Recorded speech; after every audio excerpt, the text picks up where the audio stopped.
gratia, somente pela graça. Os cristãos adoram cantar sobre a graça salvadora de Deus, e com razão.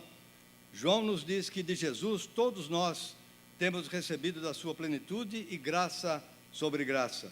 Muitas cartas do Novo Testamento começam e terminam com os escritores expressando seu desejo de que a graça de Jesus estivesse com o seu povo. As últimas palavras da Bíblia são: a graça do Senhor Jesus seja com todos. Amém.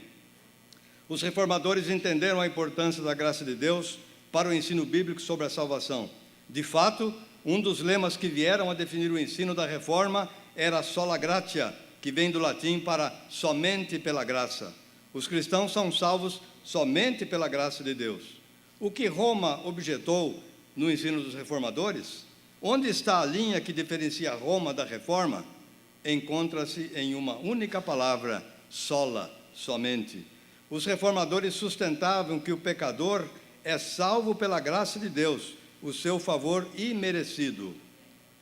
Essa doutrina significa que nada que o pecador fizer pode trazer-lhe o mérito para obter a graça de Deus, e que o pecador não coopera com Deus a fim de merecer a sua salvação. A salvação do começo ao fim é o dom soberano de Deus para os indignos e não merecedores. Conforme Paulo escreveu aos cristãos de Corinto, que estavam inclinados a vangloriar-se: pois quem é que te fez sobressair? E que tens tu que não tenhas recebido? E se o recebeste, por que te vanglorias como se não tiveras recebido? Ninguém pode estar diante de Deus e dizer: olha para mim e veja o que eu fiz. Deus não é devedor de ninguém, nem mesmo em matéria de salvação. Uma passagem da Escritura na qual a doutrina da salvação somente pela graça brilha é em Efésios 2, de 1 a 10. Fora da igreja, muitos assumem que as pessoas são basicamente boas. Elas tendem a acreditar, pelo menos implicitamente, que se dermos às pessoas uma educação adequada, os exemplos, as leis, então eles vão seguir o caminho certo.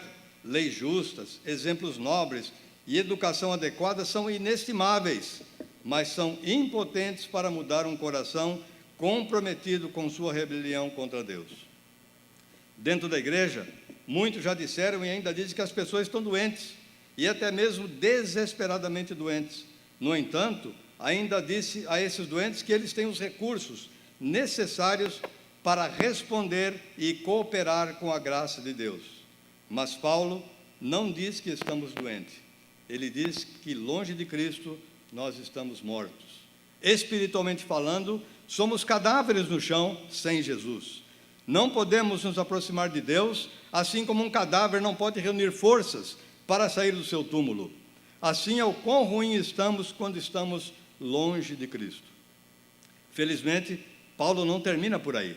Paulo se volta de nós para Deus, do mal que fizemos para o bem que Deus está fazendo em Cristo. Ele destaca 3 coisas sobre a graça de Deus no contexto dessas passagens. Primeiro, ele nos aponta para a obra de Deus. Deus nos deu vida juntamente com Cristo, pela graça sois salvos, e nos ressuscitou juntamente com Ele, e nos fez assentar com Ele nos lugares celestiais em Cristo Jesus. Deus ressuscitou Cristo dentre os mortos e o fez assentar-se à sua direita, e Ele nos fez algo incrível em nossa união com Cristo. Deus, Paulo disse, fez os mortos viverem. Isto é o que evoca a exclamação de Paulo: pela graça sois salvos. Em segundo lugar, Paulo nos aponta para a motivação de Deus. Por que Deus fez o morto reviver?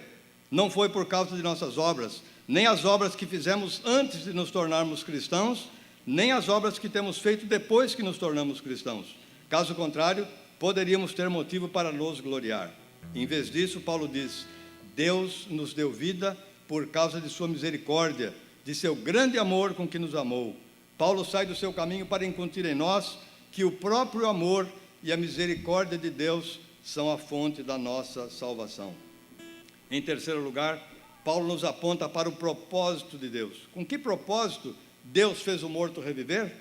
Foi para que pudéssemos colocar em exposição, tanto agora como na eternidade, as riquezas imensuráveis da sua graça em bondade para conosco em Cristo Jesus.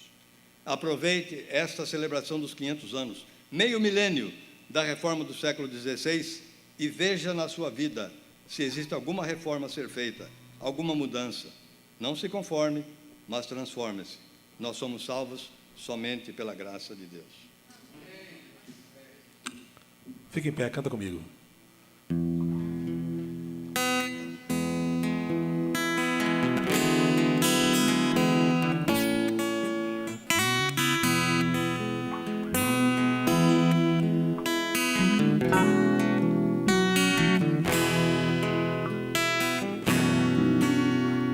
Preciosa graça de Jesus, perdido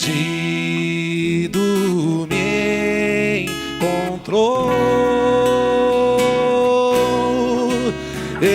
estando cego me fez ver, da morte me livrou.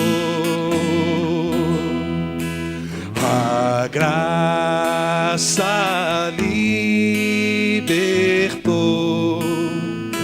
sim, e o meu temor levou. Oh, quão preciosa é para mim a hora em que me achou. Mil lutas, dores, tentações caíram sobre mim, porém a graça me salvou.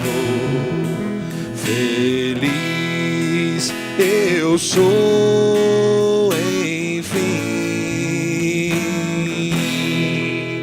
porém a graça me salvou.